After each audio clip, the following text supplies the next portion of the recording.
महाराष्ट्र में शिवसेना, कांग्रेस और एनसीपी सरकार के दिन पूरे हो गए हैं। कई महीनों से जारी गठबंधन में खींचतान के बाद अब ऐसा लगने लगा है कि राज्य में शिवसेना का झुकाव बीजेपी की तरफ एक बार फिर होने लगा है। बीते दिनों फडणवीस और राउत की मुलाकात क्या हुई, महाराष्ट्र की राजनीति का रंग बदल गया है, क्योंकि महाराष्ट्र के मुख्यमंत्री उद्धव ठाकरे के खास सिपहसालार संजय राउत कुछ ऐसा ही करते रहते हैं, जिससे कभी लगता है कि शिवसेना की बीजेपी से मीलों दूरी हो गई है, तो कभी लगता है कि दोनों के बीच लगाव कम नहीं हुआ है। ऐसे में उद्धव ठाकरे के सहयोगी एनसीपी और कांग्रेस की भी धड़कनें एक बार फिर बढ़ गई हैं। हालांकि अब इस बार बीजेपी नेता और प्रदेश अध्यक्ष चंद्रकांत पाटिल ने भी बड़ा बयान दे दिया है, जिससे साफ हो गया है कि महाराष्ट्र में खिचड़ी पक रही है।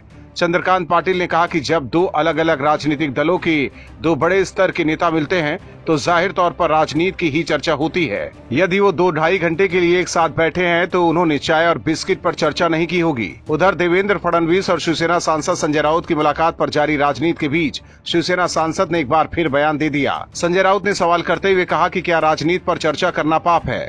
फडणवीस से गुप्त मीटिंग के बाद संजय राउत के सुर बदल गए हैं। राउत ने कहा कि पीएम मोदी उद्धव ठाकरे के भी नेता हैं, वो हमारे भी नेता हैं। इससे पहले देवेंद्र फडणवीस ने भी संजय राउत से मुलाकात को लेकर सफाई दी थी। फडणवीस ने कहा था कि संजय राउत जी शिवसेना के मुखपत्र सामना के लिए मेरा साक्षात्कार लेना चाहते थे, इसलिए हम दोनों के बीच मीटिंग हुई थी। वहीं फडणवीस के करीबी नेता प्रवीण दारेकर ने ये कहकर सियासत गरमा दी है कि राजनीति में कुछ भी हो सकता है। दूसरी तरफ केंद्रीय मंत्री रामदास आठवले ने कहा कि बीजेपी के साथ शिवसेना का आना शिवसेना के साथ ज्यादा फायदेमंद है। आठवले का ये भी कहना है कि महाअघाड़ी सरकार ज्यादा दिनों तक नहीं चलेगी। गौरतलब है कि फडणवीस और राउत की मुलाकात के बाद बीजेपी और शिवसेना के नेताओं की बयानबाजी जैसे हो रही है, उससे तो महाराष्ट्र में सत्ता परिवर्तन की आहट सुनाई दे रही है। संजय राउत और बीजेपी प्रदेश अध्यक्ष चंद्रकांत पाटिल के बयानों से सियासी हलकों में सरगर्मी शुरू हो गई है। इन सब के बीच कांग्रेस और एनसीपी की टेंशन बढ़ गई है। राउत और फडणवीस की मुलाकात के बाद आनन फानन में एनसीपी प्रमुख शरद पवार ने भी सीएम उद्धव ठाकरे से मुलाकात की। हालांकि महाराष्ट्र की राजनीति किस ओर करवट लेती है ये तो वक्त बताएगा, लेकिन शिवसेना ने एक बार फिर प्रदेश में राजनीतिक उथल पुथल मचा दी है। देश भर में किसानों पर मचा बवाल थमने का नाम नहीं ले रहा है। विपक्ष कृषि विधेयक को आगामी चुनाव में भुनाने की पूरी कोशिश कर रहा है।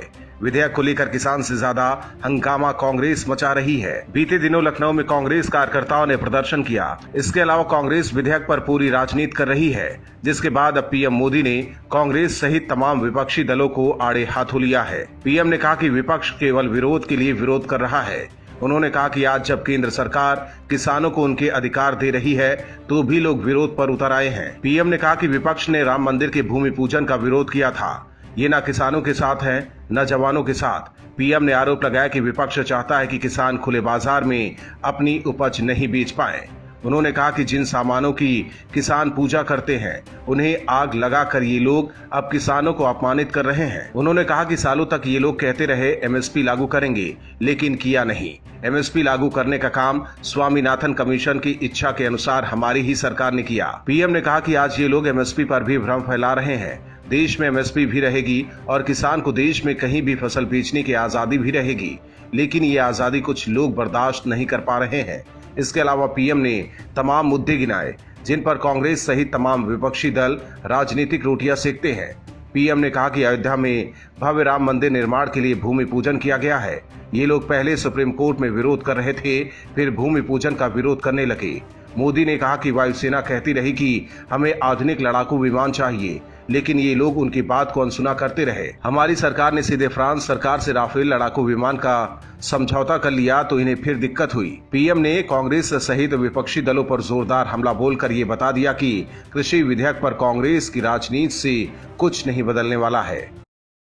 बॉलीवुड के भीतर इन दिनों जंग छिड़ी हुई है। सुशांत की हत्या के बाद से बॉलीवुड अलग अलग खेमों में पड़ गया है। अब महान क्रांतिकारी शहीद भगत सिंह को लेकर बहस छिड़ गई है। गीतकार जावेद अख्तर ने भगत सिंह को लेकर ऐसी टिप्पणी कर दी है जिस पर बवाल मच गया है। वहीं जावेद अख्तर के ट्वीट पर अभिनेत्री स्वरा भास्कर ने भी रीट्वीट कर उनका समर्थन किया, लेकिन महान क्रांतिकारी को लेकर किए गए ट्वीट पर अभिनेत्री कंगना रनौत भड़क गई। दरअसल जावेद अख्तर ने भगत सिंह को मार्क्सवादी बता दिया। उन्होंने ट्वीट में लिखा कि भगत सिंह मार्क्सवादी थे और उन्होंने एक मैं नास्तिक क्यों हूं नाम से एक लेख भी लिखा था, जिसके बाद कंगना रनौत ने जवाब दिया।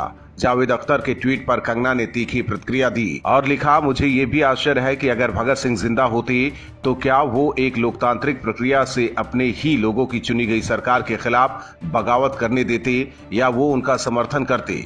क्या उन्होंने भारत माता को धर्म के आधार पर टुकड़ों में बंटते देखा था? क्या वो अब भी नास्तिक मानेंगे या वो अपना बसंती चोला पहनेंगे? हालांकि जावेद अख्तर को कई लोगों का साथ मिला है। उनके समर्थन में एक्ट्रेस स्वरा भास्कर ने लिखा, ये दुखद सच है, फिल्म मेकर प्रतीश नंदी ने भी जावेद अख्तर का साथ दिया। उन्होंने अपनी प्रतिक्रिया में लिखा, अर्बन नक्सल, आज यही शब्द भगत सिंह के लिए इस्तेमाल किए जाते। इनके अलावा कई लोगों ने कंगना रनौत का भी साथ दिया है। हालांकि ये पहली बार नहीं है जब जावेद अख्तर ने विवादित टिप्पणी की हो। इससे पहले भी कई बार ऐसी टिप्पणी कर चुके हैं जिस पर बहुत लोगों ने आपत्ति जताई है। महाराष्ट्र में सांसद संजय राउत और पूर्व सीएम देवेंद्र फडणवीस की मुलाकात के बाद शुरू हुआ सियासी बवंडर थमने का नाम नहीं ले रहा है। पहले बीजेपी नेताओं ने मुलाकात पर बयान देकर सियासी गर्माहट पैदा कर दी और अब बीजेपी के सहयोगी भी इस मुलाकात पर सियासी रोटी सेकने में जुट गए हैं।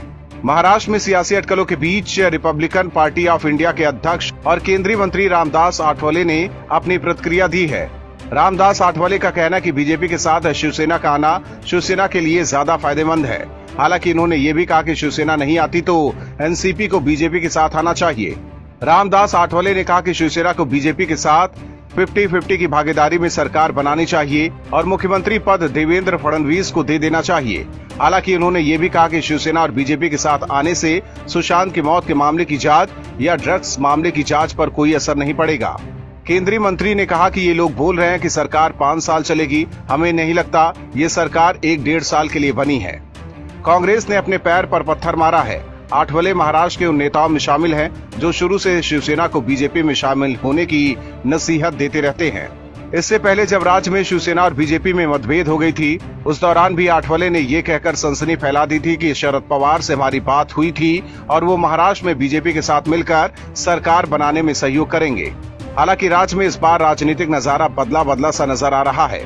देखना होगा कि क्या शिवसेना इस बार आठवले की बात मानकर बीजेपी के साथ आने का प्रस्ताव देती है। कांग्रेस कृषि विधेयक पर हायतौबा मचा रही है। कांग्रेस शासित राज्यों में कृषि विधेयक को लेकर प्रदर्शन हो रहे हैं। हालांकि अब कांग्रेस का भंडा फूट गया है और कृषि विधेयक पर उसकी पोल खुल गई है। महाराष्ट्र में कांग्रेस शिवसेना और एनसीपी के साथ गठबंधन में साझेदार है और वहां महाविकास अघाड़ी गठबंधन की सरकार है। कृषि विधेयक पर छाती पीटने वाली कांग्रेस गठबंधन वाले राज्य महाराष्ट्र में अगस्त में ही इस पर अध्यादेश जारी कर दिया गया था। दरअसल 10 अगस्त 2020 को राज्य सरकार ने केंद्र द्वारा लाए गए किसान बिल के तीनों अध्यादेशों को सख्ती से लागू करने के आदेश दिए थे। पिछले महीने तक महाराष्ट्र उन शुरुआती राज्यों में था जो इस अध्यादेश को तत्काल और सख्ती से लागू करना चाहते थे। 2 फेज के इस ऑर्डिनेंस को 10 अगस्त 2020 के दिन मार्केटिंग के स्टेट डायरेक्टर सतीश सोनी ने सभी बाजार समिति को सख्ती से लागू करने को कहा था। हालांकि जैसे ही ये विधेयक संसद से पारित हुआ, अब तीनों पार्टियों ने इस पर राजनीति शुरू कर दी है।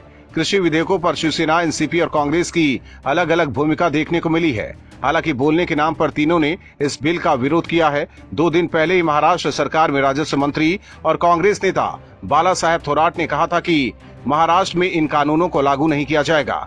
थोराट ने कहा, संसद द्वारा पारित बिल किसान विरोधी है, इसलिए हम इसका विरोध कर रहे हैं। महाविकास अघाड़ी भी इसका विरोध करेगी और महाराष्ट्र में इसे लागू नहीं होने देगी। शिवसेना भी हमारे साथ है, हम एक साथ बैठेंगे और एक रणनीति बनाएंगे। इस खुलासे के बाद सवाल खड़ा हो रहा है कि अगर कांग्रेस और एनसीपी इस कानून की विरोधी है तो राज्य में पहले ही अध्यादेश कैसे जारी कर दिया गया, वो भी तब जब इन कृषि विधेयकों पर कोई विचार ही नहीं किया गया था। Bureau report, OMH news. और भी वीडियोस देखने के लिए चैनल को सब्सक्राइब करें और बेल आइकन को दबाएं।